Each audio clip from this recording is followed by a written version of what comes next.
నిదా ఖాన్ అల్ ఖైదాతో కాంటాక్ట్స్తోనే వ్యవహారం నడిపిందన్నటువంటి విషయం బయటపడినటువంటి వేళ అమ్మాయిని ఇన్ని రోజుల నుంచి షెల్టర్ ఇచ్చినటువంటి all India Majlis Ittehadul Muslimeen corporator Matin Patel అతనికి ఇప్పుడు షాక్ అయ్యింది. అతనే అమ్మాయికి సాయం చేశాడని తేలింది. అయితే అతనికి సంబంధించినటువంటి ఇల్లు ఆస్తిని ఇప్పుడు ధ్వంసం చేసింది ప్రభుత్వం. ఎట్లా అంటే బుల్డోజర్తో. ఛత్రపతి శంభోజీ నగర్ మున్సిపల్ కార్పొరేషన్ పరిధిలో ఉన్నటువంటి అతని ఇంటికి ఏనాడో అక్రమంగా కట్టాడు ప్రభుత్వ స్థలంలో నోటీస్ ఇచ్చారట. బట్ ఇంతవరకు ఆపుకుంటూ వచ్చాడు.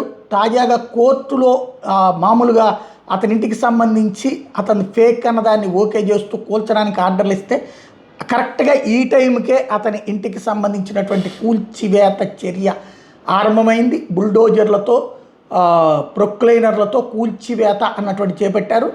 పాపం వెంటాడిందనమాట. పాపిని కాపాడినటువంటి పాప ఇంపాక్ట్ ఇది.